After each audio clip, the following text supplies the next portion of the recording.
Monsieur le ministre d'État, ministre des Affaires foncières et du domaine public, chargé des relations avec le Parlement, Madame la ministre de l'Environnement, du Développement durable et du Bassin du Congo,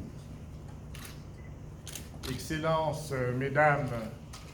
et Messieurs les ambassadeurs et chefs de mission diplomatiques, Monsieur le conseiller du Président de la République, chef de l'État, Mesdames et Messieurs les représentants des organisations internationales, Mesdames et Messieurs les directeurs généraux, distingués invités, Mesdames et Messieurs, le choix de la République du Congo pour la tenue de ce séminaire et des démonstrations organisées est une marque de confiance pour laquelle nous tenons à remercier les organisateurs. Cette marque de considération vient concrétiser la volonté de son Excellence M. Denis Sassou Nguesso, président de la République, chef de l'État, dans le renforcement de la coopération et la mutualisation des efforts visant, d'une part,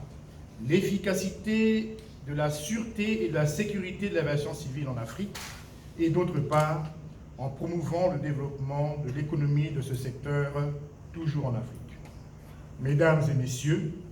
l'activité que nous organisons ce jour est une contribution importante du programme de l'Agence pour la sécurité de la navigation aérienne en Afrique et à Madagascar,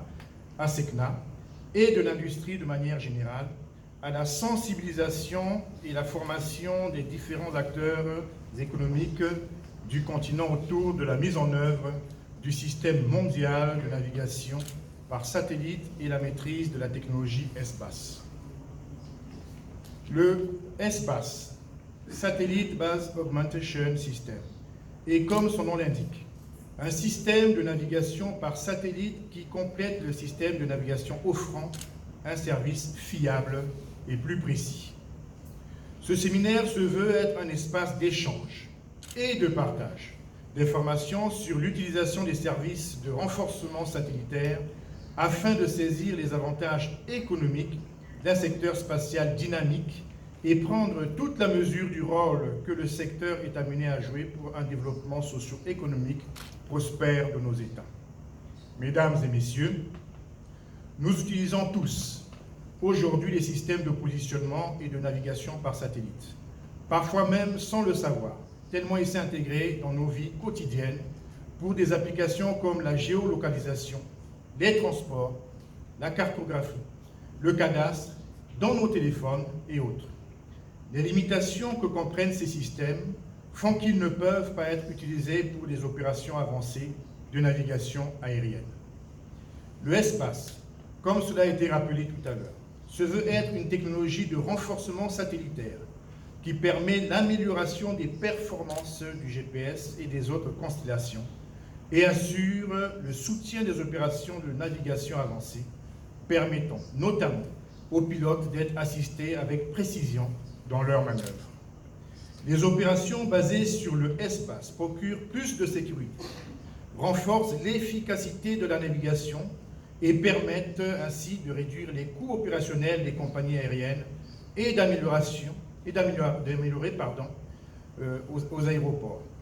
y compris les aéroports domestiques où des problèmes de sécurité et la navigation aérienne se posent avec acuité. Mesdames et Messieurs, chers participants, la République du Congo soutiendra toutes les initiatives futures de mise en œuvre de la politique et stratégie spatiale du continent. Et comme nous le savons tous, la navigation et le positionnement figurent en évidence parmi les 4 domaines stratégiques de la future Agence spatiale africaine, AFSA. À ce titre,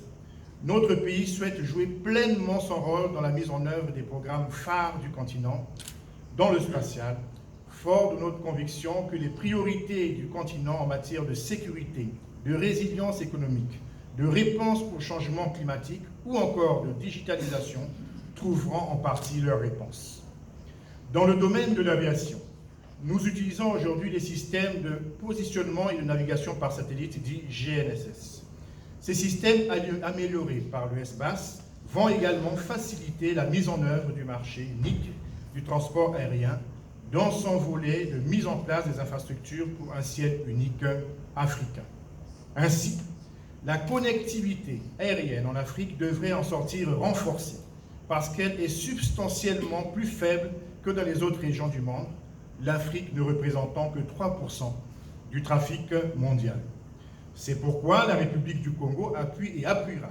toute initiative de rencontre favorisant les échanges entre différents acteurs des secteurs en vue de la mise en œuvre de solutions innovantes basées sur la navigation par satellite. Notre souhait est que tous les avantages du espace puissent contribuer au développement économique de notre pays respectif pour le bien de nos populations. J'invite donc tous les experts ici présents à saisir pleinement cette opportunité offerte par cet instrument panafricain dans son rôle de sensibilisation pour mieux appréhender les enjeux liés à la mise en œuvre des services espace en Afrique. Enfin, cette réunion qui se tient en présentiel est une invite à la vaccination pour vous protéger et protéger les autres. Mesdames et messieurs, je vous remercie.